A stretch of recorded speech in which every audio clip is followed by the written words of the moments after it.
Olha, a gente começa o programa de hoje com um assunto muito importante, que é violência contra a mulher, que são casos que estão acontecendo cada vez mais, que são casos muito sérios. Vou convidar a Ivânia Caroso para sentar com a gente no sofá. Ela foi uma vítima de 13 anos de violência doméstica. Tudo bom? É um prazer receber a senhora. Seja bem-vinda. Então, ele tentava lhe afastar de parentes, amigos, pessoas mais próximas da senhora?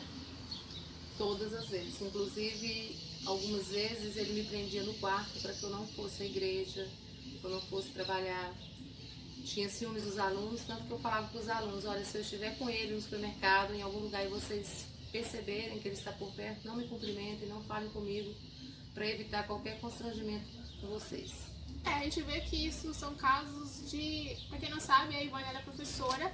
No programa eu estou dizendo pra vocês, se vocês conhecem alguém que passou por isso, ou se você mesmo está passando, denuncie logo de início. O telefone está aqui embaixo, 180, denuncie e diga não à violência contra a mulher. Próxima pergunta. Ele dizia que se você não for dele, não será de mais ninguém? Com essas palavras, não, mas fazia ameaças que se eu pedisse o divórcio, ele me mataria ou sequestraria meus filhos. E em 2000 ainda não existia essa lei Maria da Penha, né? Então eu tive problemas com a polícia de pedir proteção. Falar assim: olha, vocês precisam proteger os meus filhos porque eles estão sendo ameaçados de sequestro pelo próprio pai. O policial às vezes ria: um pai não sequestra o filho. Eu falei: mas ele está me fazendo... Constrangedor, né?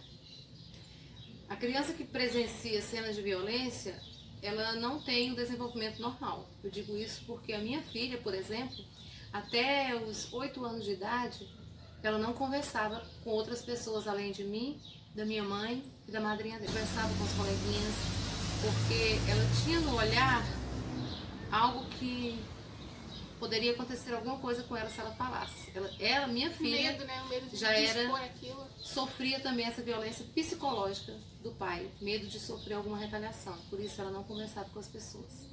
Isso a gente entra num assunto que é muito constante. A gente sabe que a violência nunca começa de uma violência física, né? Ela começa normalmente com uma violência psicológica, com uma coisa do tipo: não usa esse tipo de roupa.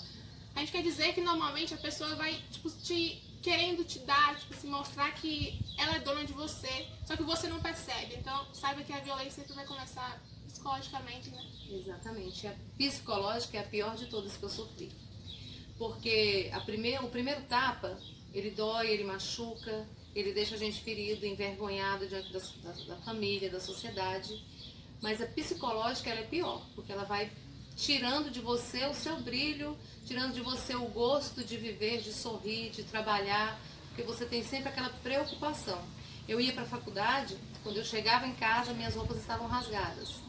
Eu ia para a igreja, às vezes, com dificuldade, porque tinha que brigar antes, destrancar o quarto até sair. Então, essas situações, ela vai mexendo com o nosso psicológico, tanto que quando eu decidi divorciar, eu já disse: não aguento mais, eu não tenho estrutura física e nem psicológica para brigar com você. Por isso eu estou pedindo divórcio, para que eu possa ter um pouco de alegria. A gente percebe que são cada vez mais graves, né, também. E seu ex-marido tinha algum vício? Não, pessoa normal da sociedade, filho de evangélico. Se, por exemplo, ele estivesse me batendo e chegasse uma pessoa em casa, ele ficava totalmente transformado, como se nada tivesse acontecido, recebia a pessoa tranquilamente. Como é assim em muitos casos também, né? Isso mesmo. E eu digo para todas as mulheres: não se cale, não tenha medo, porque lá na frente do juiz, eles tremem. Com o meu ex-marido foi assim, ele era muito corajoso para enfrentar, me bater, mas na frente do juiz ele tremia. E quando o juiz deu restrição, porque não tinha Maria da Penha, mas o juiz me deu a restrição de 1000 metros longe de mim, ele ficou intimidado com essa situação. E foi aí que ele chegou a quebrar essa restrição da polícia. Uma vez ele foi na minha casa, porque eu tinha saído de casa já, né? Eu esperei umas férias, quando voltei das férias, eu não fui para casa dele, eu aluguei outra casa e o juiz já tinha dado a restrição. Ele foi na minha casa pedir para eu voltar, porque agora ele ia mudar, que ele não ia mais fazer nada do que ele estava fazendo, reconheceu que estava errado. E eu disse: não volto mais, nem se o Papa, que é a autoridade máxima da Igreja Católica, pedir para eu voltar. E veio caso de pegar faca, de me agredir mesmo, de ficar roxo, né, meu rosto com tapa, com porrada. E eu fui perdendo todo aquele amor que eu tinha pelo marido, pelo casamento, a esperança de criar meus filhos, porque eu alimentei uma falsa esperança de que ele poderia mudar durante esses 13 anos. E aí um dia eu percebi que não dava para esperar mais. Inclusive eu fui para a faculdade com o rosto roxo e a minha professora disse: eu sei que isso não foi queda de moto, eu sei que isso foi violência doméstica. Aquela palavra da professora ficou aqui no meu ouvido muitos dias. E ela disse uma palavra assim: você não precisa disso, você é uma professora, tem o seu emprego, você vai conseguir criar seus filhos, então você precisa se libertar disso. Durante uma semana ou um mês eu fiquei com essas palavras da professora aqui martelando no meu ouvido, e foi quando eu me decidi me libertar daquela situação. E todos os vizinhos sabiam, todos os alunos sabiam, inclusive a gota d'água para eu pedir mesmo a separação foi, ele me buscou na escola, porque eu estava trabalhando uma música em espanhol, eu havia pedido um CD emprestado de um aluno, e ele me buscou na escola. Quando nós entramos em casa, ele botou o revólver aqui no meu ouvido, e eu pensei que nunca mais, os meus filhos estavam pequenos nessa época, e presenciou toda a cena, e eu pensei, nunca mais eu vou ver esse céu, nunca mais eu vou ver meus filhos, porque hoje vai ser o meu filho. Mas aí só foi ameaça do tiro e pancadaria. Depois desse dia, eu falei, nunca mais você vai me bater, porque a partir de hoje, eu não vou mais permitir. E quando de fato a senhora percebeu que estava vivendo um relacionamento de certa forma abusivo? Porque isso é um relacionamento abusivo, creio eu. Eu percebia que às vezes ele começava a agredir os meus filhos. A minha filha, o meu filho, ele queria espancar as crianças.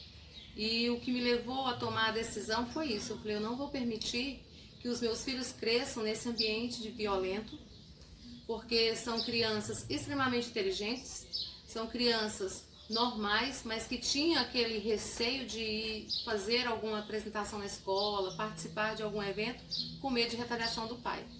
Por isso eu decidi que não mais ia permitir que ele agredisse os meus filhos. E tomei a decisão de mudar de casa. A senhora acha que a gente está mais violenta ou as mulheres estão tendo mais força para denunciar esses casos? Eu penso que em relação a isso as mulheres estão ficando mais fortes, porém eu penso que ainda há um grande número de mulheres que estão ainda sofrendo essa violência. No Brasil, a cada 15 minutos uma mulher é espancada, então é muita violência em pouco tempo. E então a mulher não se cale, não sofra, vai buscar ajuda, ligue no 180, busque ajuda. E hoje, como que a senhora se sente? Eu me sinto livre, forte de ter enfrentado esse monstro que me agredia constantemente em casa, e gostaria de ser um exemplo para as outras mulheres. Não que eu seja assim uma pessoa de bom exemplo, mas faça isso, se liberte da violência, seja livre, porque uma mulher livre é uma mulher feliz. De fato, né, é uma palavra muito forte. Livre, você vê que, como ela mesma disse alguns anos atrás, foi algo muito forte de certa forma, porque viver um relacionamento abusivo não é fácil para ninguém. E depois, quando consegue toda essa libertação, e se vocês sabem de volta, eu volto a dizer, conhecem alguém, denunciem, não se calem, não fique calado, tem que se falar sim sobre isso, diversos outros assuntos também que vamos trazer nesse canal. Então, se você gostou desse vídeo, se inscreva no canal, deixe o seu like e é isso.